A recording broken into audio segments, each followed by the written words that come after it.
Well, the social media seagulls are going to have a field day with this one.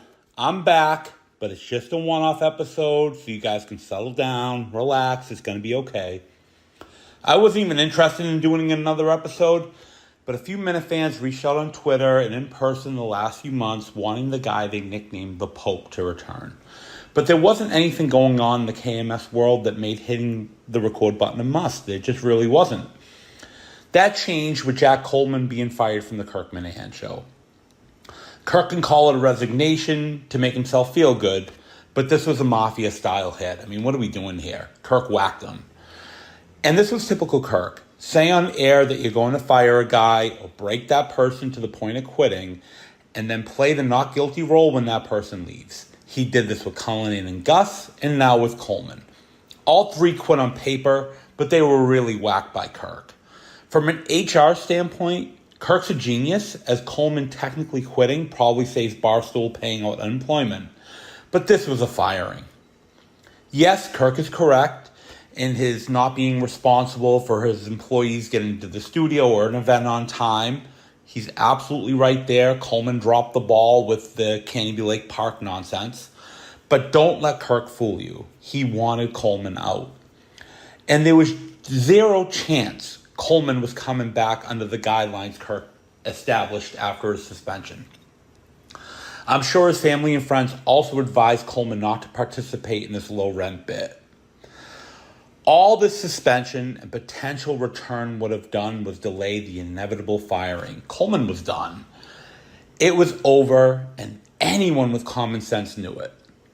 And don't let Kirk fool you stating that others got their kill with Coleman. What a joke. I mean, this nonsense of he, Portnoy, and others making Coleman feel like a loser for quitting is just smoke and mirrors. Kirk said he's not a good poker player, but he can keep a straight face better than anyone sitting at a no-limit Texas Hold'em table. Coleman's days were numbered well before what went down with Justin, Jeff Lowe, and Ted Sellers. And for anyone to think something or someone other than Kirk had anything to do with it is totally delusional. You guys need your head examined. Kirk was behind this. Kirk just needed a built-in excuse to pull the trigger and make himself look good in the process. And then he had his guys sell the idea that Coleman quit to the fans. And then when people like Kane state the obvious that Coleman was fired, then he is made to look foolish in the studio. This is the same playbook Kirk used with Cullinane and Gus. So if Kirk believes Coleman quit, then it must be true. I mean, we're all living in a fantasy land, I guess. And if you think otherwise, you're wrong. It's Groundhog Day. It's just a different person now. And it's too bad Coleman was let go, as he was a great lead producer. His well-timed drops were a positive addition to the show. Past producers didn't incorporate or were sporadic about the drops, so having consistent drops gave the show a boost. The drops have been missed the last few weeks and have made the show a little stale. Coleman did what was asked for a lead producer for the most part. He made sure the feeds were working, the shows were uploaded to all the platforms, dealt with a lot of clerical stuff, be it from Kirk, Barstool, or the advertisers, and did a lot of the booking when it came to guests and venues. These are not glamorous jobs or responsibilities, but required of a producer. Coleman also created entertaining vlogs and a solid producer show when he recorded that. Remember, Kirk's main producers in the past, Steve Robinson and Dave Cullinane, while excellent in their roles, didn't do as much as Coleman.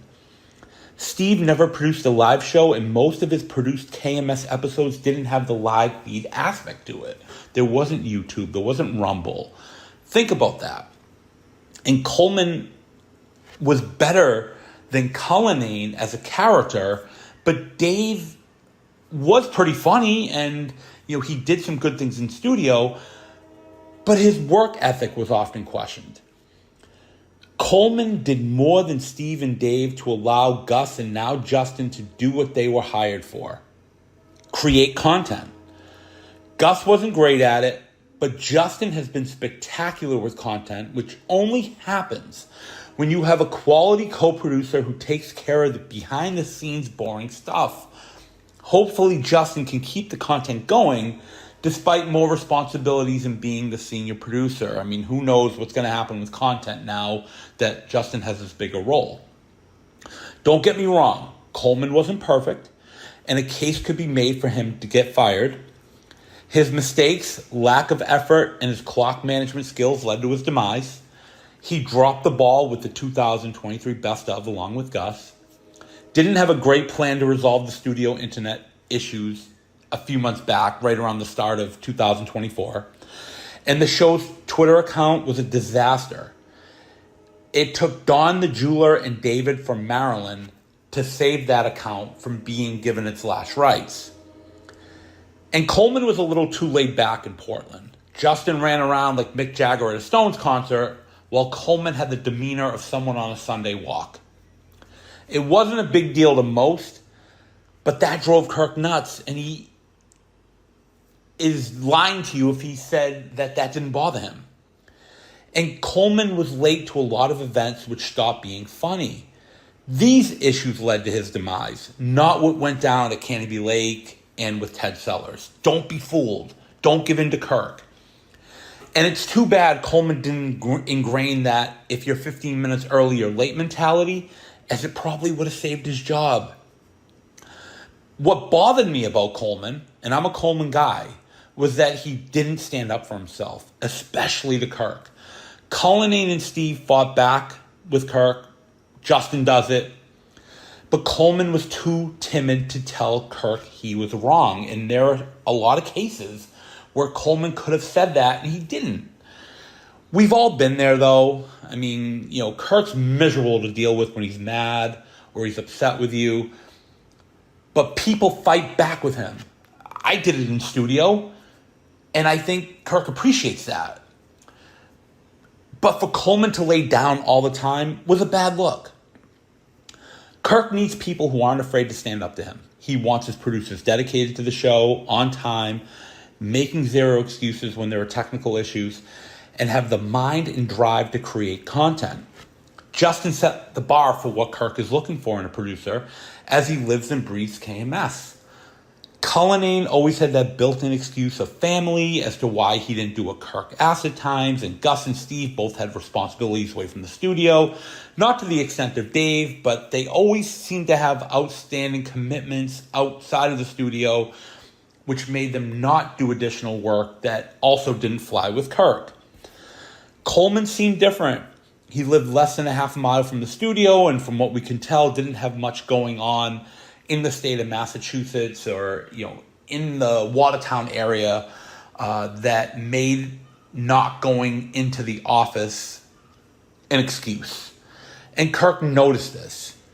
You had Justin, who traveled all over the place to create content, and Coleman, who couldn't be bothered at times to make sure the Wi-Fi signal was strong or that the Twitter account was updated regularly. One guy was pulling while the other guy was pushing. That can't happen. Of course, Coleman blowing off Justin with Candy Lake Park was a bad look.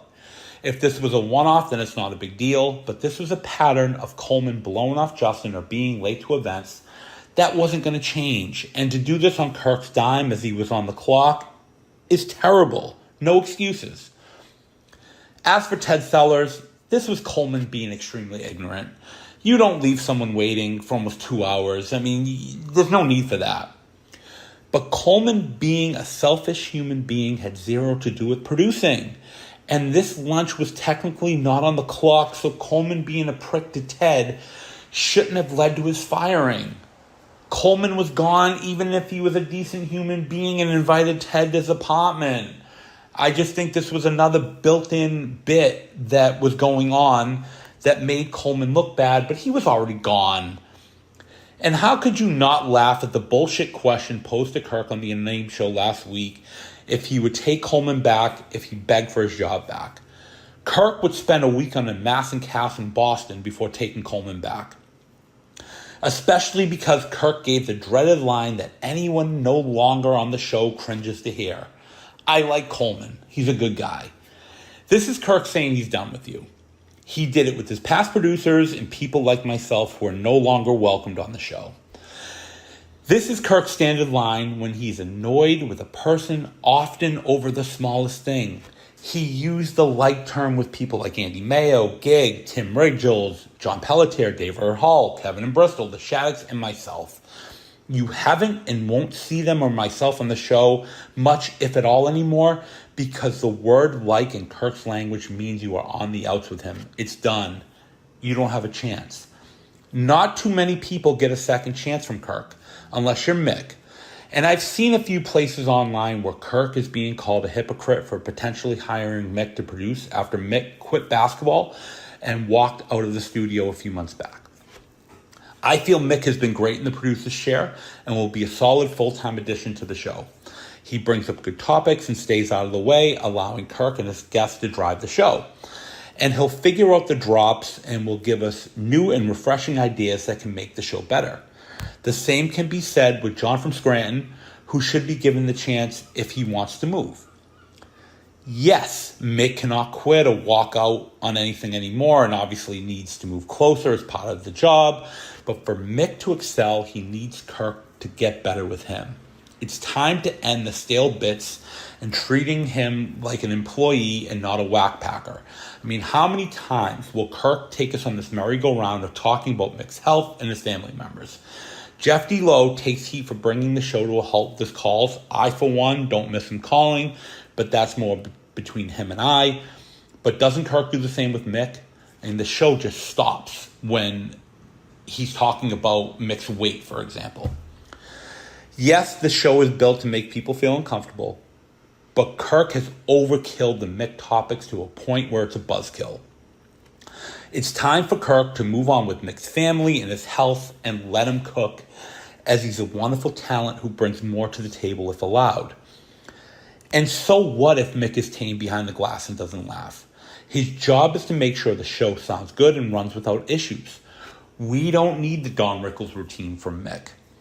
Let Kirk, Blind Mike, and others focus on the comedy. That's their job, not Mick's. Of course, fans not wanting Mick in the studio is valid, but here's the difference when it comes to Mick versus others like myself who Kirk continues to say will never be back, and it's another huge Kirk poker tell. He often says that he loves Mick, or we love Mick, and that he's always welcomed on the show at any time. Kirk has used the love word when he talks about Blind Mike, Montante, Cullinane, Tim and Canton, Steve Robinson, Mutt, and lately Ted Sellers and Josh. All genuinely awesome people. They are cemented in Kirk's inner circle and will be there even if they were caught out to dinner with Lauren Wayne or Shirley Leung. Mick doesn't need to win people over because he's in Kirk's inner circle, which is all that matters. So enough of Kirk saying he's indecisive on what he's going to do. That's being disingenuous. Hire Mick and move on. And hopefully this producer hiring and firing can be put to bed. What made Kirk and Callahan so good was that their producers Ken Layer and Chris Curtis were part of the show, not the centerpiece, which is what KMS producers seem to be. It's bizarro world, and it's honestly hurting the show. Why have guests, aside from Blind Mike, in the studio when the producers are going to be doing more talking than the guests? It makes no sense. And not having Barstool people, aside from the insufferable Jeff D. Lowe call in and be part of the show, is missing. Yes, you get Clemmer every so often, but he's a KMS guy deep down. But this show needs more Rico or Big Cat calls to liven up the show. It's getting boring. As for Coleman, I'm probably one of the last few people in his corner. He was a good guy. He'll definitely be missed. And hopefully he'll land on his feet. I'm sure he will. He's a smart kid. But without him, we probably won't have a second season of basketball. Kirk is cooling on the idea of a season 2, as it won't be as close to entertaining as season 1 from a content perspective. Totally get that. Because season 1 had great storylines off the court and at practice, and it was a great follow, especially for basketball junkies like myself who have played, coached, and watched basketball for a good 40 years. But let's be honest, the games were joyless. They were terrible. And for Kirk or anyone to think they were going to win was a total bit. This was watching the Titanic. The team was going to sink, Each game, it was only a matter of when. They didn't have enough depth or skill, but played hard for a team put together on the fly, so they definitely get credit there.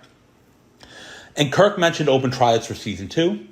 I'll make the team if given a fair shot, which I don't think is the case, but being a part of a team is about being there for each practice, game, off-the-court event, and studio appearance. Not that I'm welcome anymore, while also having a social media presence. Right now, it's not possible, as there are real-life hardships that find me swimming against the tide daily, and I don't foresee that changing. So it would be unfair to the team if I only showed up for games and half or none of the practices. So as of now, I may not try out. And as much as he wants to keep this fake bit going, my potentially not trying out has nothing to do with Cinema Lords, who said he's coming after me if I do. I mean, when will this charade end, as it's bordering derangement syndrome? I mean, he's just driving me nuts. I felt bad showing up in person to a KMS basketball game, as Cinema didn't score and wasn't a factor on defense. In fact, his game dropped off the rest of the year, as if he was worried that the boogeyman was going to show up. I just seem to be in this guy's head, and I don't get it. And to call me out the last time he was in studio was dumb, as he's part of Kirk's whack pack and doesn't need to keep his bit going, especially because I don't have any issues with him. I never have, and I never will. And if he dropped the act and spoke to me, then I'd be happy to offer him a few basketball suggestions that will help him. He's actually a decent player. He just needs someone to coach him a little more. But if he wants to be my quote-unquote adversary, then why wait until tryouts? If there's a season 2, then we can play a game before the tryouts to 25 with alternating possessions and three-pointers counting as 2. I'm 47 and out of shape, but I'll beat him despite him being quicker, younger, and having more stamina than me. There are glaring holes in his game on offense and defense that will be used to shut him down. If I beat him, then he has to drop this bit and can no longer say anything negative about me. And he cannot try out for the team. I'll do the same should he win. And there needs to be a ref to ensure the game is fair, and I'm sure he'll want it broadcasted for content, so I'll let him figure that stuff out with the KMS producers. If it means that I don't have to listen to his bit anymore when he's in studio, then I hope he accepts the challenge. Speaking of Cinema, what sucked about Kirk stating that I'll never be in studio again is that I sent Kirk a DM when we had it out after Portland saying I would come in with Cinema.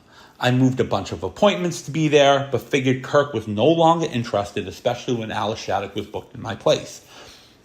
It wasn't until I sent Kirk my basketball video midway through season 1 that I realized he never saw the DM that I sent saying that I'd be in.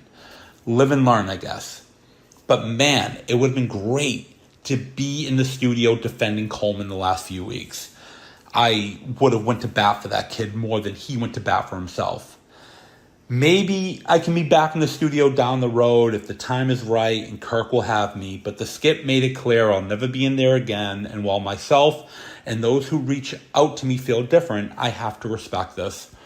I'll try to jump on quarterly or when there's something massive going on in the KMS world, but recording each week just isn't an option. I'm barely keeping up with the show on a day-to-day basis, and usually I'm listening to 2 or 3 episodes in a row at times just to catch up.